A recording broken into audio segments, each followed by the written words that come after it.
gathering in the lobby of our deluxe Ramses Hilton Hotel right in the heart of downtown Cairo on the banks of the Nile River. We've had our breakfast and now we've got our bags in hand because we are departing Cairo. We're going to be flying down to Luxor. Nice to have the hotel porters taking care of all the baggage for us.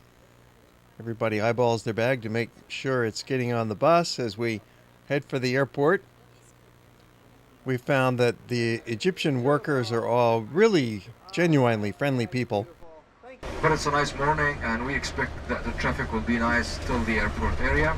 And is individual check-in, that's according to Egypt procedure, which is making it easier and faster.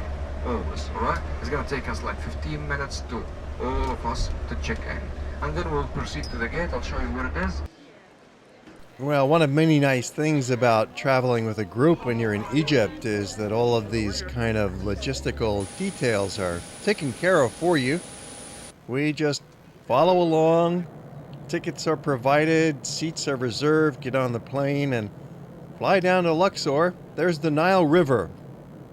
Get a few views of the desert and the river down below, and within an hour and a half you've landed in Luxor. Off the plane, where once again we're greeted by the tour staff. We grab our bags, head for the exit. Porters are helping us out, and away we go.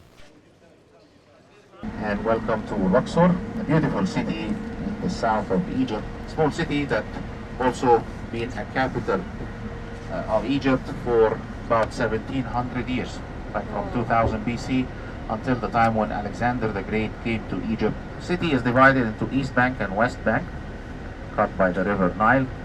And East Bank, there are some great temples, the biggest temples of the world, including the Karnak temple, which is the biggest religious complex that was ever built in the whole world. That's one of the sites we're going to visit today, and also the temple of Luxor.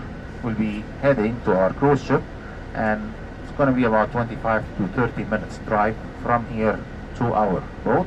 Check in, get our cabins, and our boat is called the Tamr Henna, one of the nice 5-star deluxe cruise ships on the Nile over here in Luxor.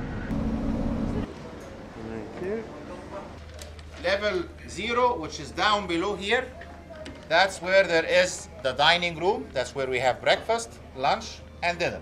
Our rooms are equipped with all what we want to have in a hotel room. Practically, we can say easy as that. Individual air conditioning and all the facilities in a 5-star hotel room. They are bigger than the average size of rooms on cruise ships in Egypt in general. And there is also the sun deck on half of that, the sun deck, where you can go out to enjoy sitting in the open air. Above that, there is the upper deck, which also you can like sunbathe and so. We are staying on full board basis, plus that we have daily afternoon tea when we are sailing. So tomorrow as we start sailing, we'll get afternoon tea or coffee. That's either served here in the lounge or up on the upper deck. It depends on the weather. Here's the view you get from the cruise boat as we travel along the River Nile for 4 days and 4 nights. You see rural Egyptian life in a lifestyle that probably hasn't changed significantly in several thousand years, in that people here are agricultural. They spend most of their time in the fields and working with the animals and fishing in the river. There's wonderful sights to see as we cruise along, passing small villages on the Nile. You'll see the farmers out tending their crops, and then there's more stops along the way. You'll find that cruising the Nile is the best way to really see the country, for it takes you to the very important ceremonial centers of Luxor, Karnak, Aswan, Philae, Kamambo, where you see the great old temples. Plus you go past the villages of modern day people, you see the farms, and some very pretty scenery off in the distance. The 4-day cruise has lots of attractions along with the history. Now, this is not a formal cruise by any means. You don't have to wear a jacket and tie for any of the dinners. You don't have to wear Egyptian clothing. You could just wear shorts the whole time if you wanted to. It's a real casual approach to cruising. It's nice to have all of your meals included when you're on board the ship. You don't want to be shelling out extra money on board the ship when you're a captive prisoner of the boat, but in this case it's all included, breakfast, lunch, and dinner, and the food was really quite tasty.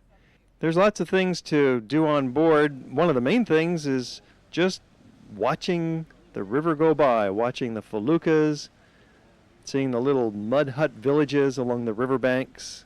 And on nearly all of these cruise ships, every cabin is an outside cabin, so you can sit right in your room, right on your sofa or on your bed, and just look out the picture window at this fascinating scenery going by. It's like you've stepped back in time. Next morning we visit the ancient site of Edfu,